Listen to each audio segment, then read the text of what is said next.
Okay, so now the test cases. There are two test cases are presented here in this paper. It's the downward flame spread and the upward flame spread. So I'm going to start with downward flame spread, which is a laminar test case based on experiments that were reported in literature. You see here the solid phase, and next to it is the gas phase. There is, at the bottom, it's not shown here, a constant velocity applied. So there's a constant velocity of air flowing next to the solid. It's a laminar case, and it's downward flame spread. So the important mechanism for heat transfer to the virgin material will be by convection and conduction, and not by radiation from the flame, because the flame is at the part where the solid has already been converted into char. Or in this case, not char, because it's PMMA, so it's a non-charring material. Time step is 0.01 seconds, and there is external radiation at the top, 50 kilowatt per square meter with Gaussian distribution, as was in the experiment. You see some of the properties of PMMA, so heat conduction coefficient, density, heat capacity, pyrolysis temperature, and heat of pyrolysis, and some properties of MMA, so with the heat of combustion, and then the Arrhenius source constants.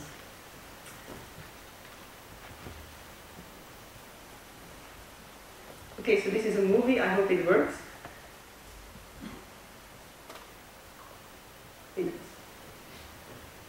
So you really see the downward flame spread in the solid. You see what you see here is the gas phase, not the solid phase, the gas phase and temperatures that are achieved in the gas phase.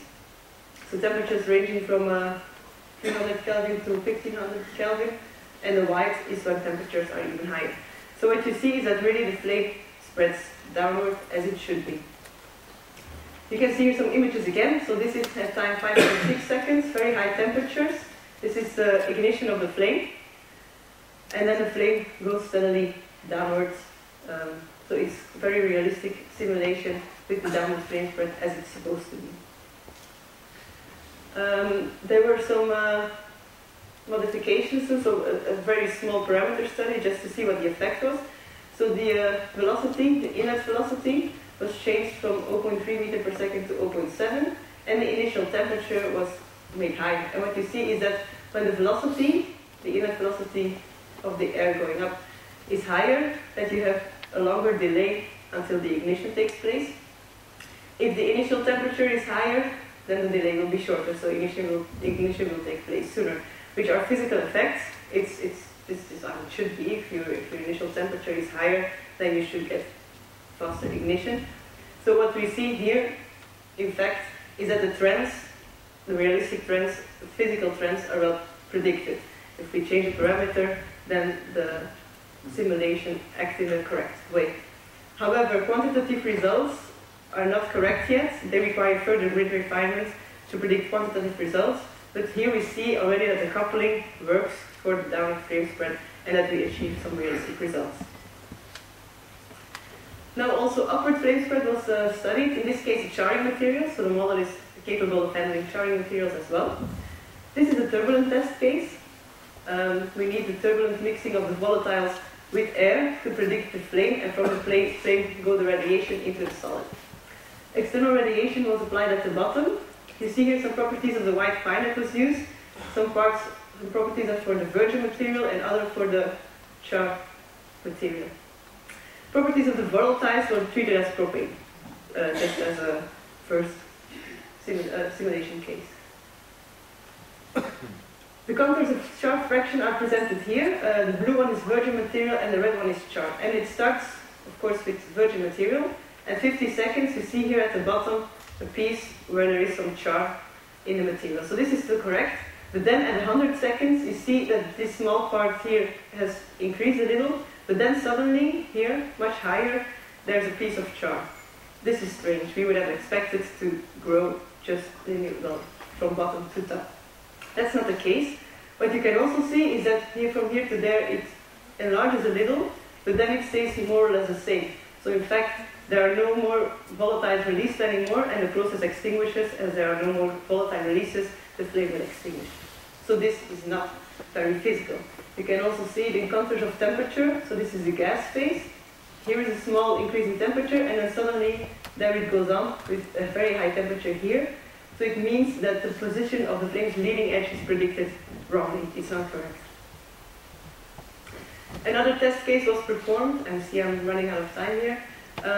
It's the same test case but with a non-charring material, just to see if the problem was maybe in the treatment of the char. So PMMA is tested here, and what you see is again the same problem, that the leading edge of the flame is predicted too high and there is a dead zone in between. So, open issues, as you can imagine. We have a problem with this turbulent test case with the upward flame spread. The prediction of the dead zone is not correct. The influence of the turbulence model was checked, so different Rand's turbulence models were checked. On a very simple case, only gas phase was modeled. So a certain amount of volatiles was released into the gas phase, and then we wanted to see exactly what the gas phase was doing with these volatiles. So we have different turbulence models: standard K epsilon, realizable K epsilon, RNG K epsilon, K omega, and SST K omega, and the only one performing more or less well is the K omega model here, because it has correct prediction of the leading edge of the flame. However, this is only first order upwind. If we go to second order, then this K omega becomes unstable, and the SST K omega even doesn't give a result anymore. So we still have open issues in the turbulence modeling, but we do know that it's very important, the turbulence model that is used to predict correct simulations. Also, wall treatment is now under study because it might also be very important. These are still open issues, we're working on it. Now for the conclusions, an enhanced enthalpy-based model, pyrolysis model, was coupled with the fluid to simulate the flame spread. For the laminar downward flame spread, we had good results, physical, realistical results. For the upward flame spread, there were wrong prediction of the flame's leading edge, so we still have open issues in the turbulent gas phase model. But most important here, it was shown that we can couple the solid phase model with the gas phase model and get results, even realistic results for the laminar flame spread, downward flame spread, out of it. Okay, so thank you for your attention.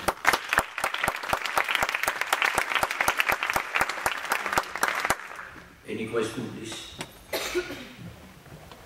Yes.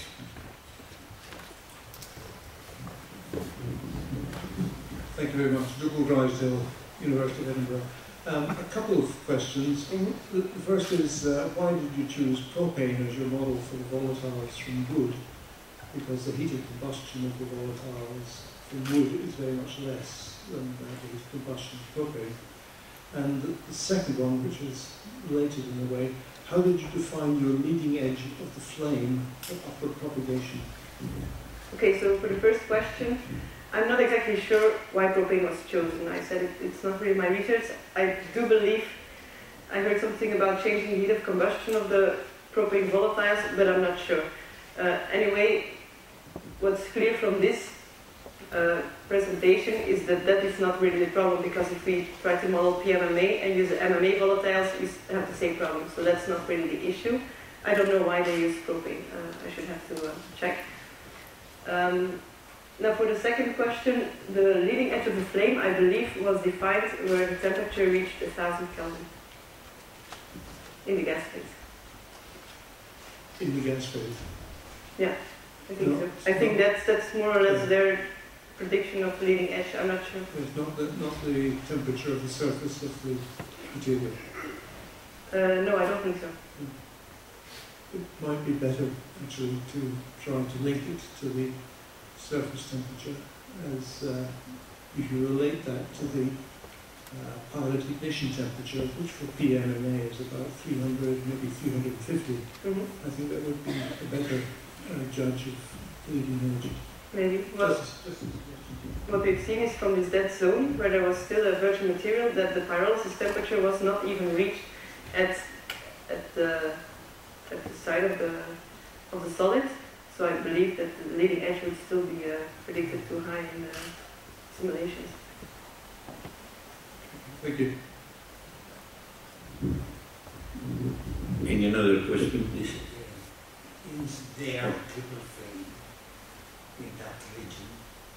I don't know. Even though it may be the true permissed frames may be close to the deficient frame which is left behind, but there should be a triple frame. In the sense that there is a region of permissing and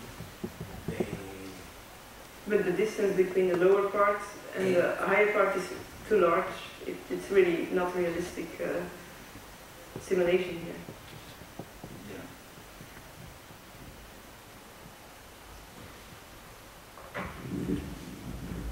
Another question?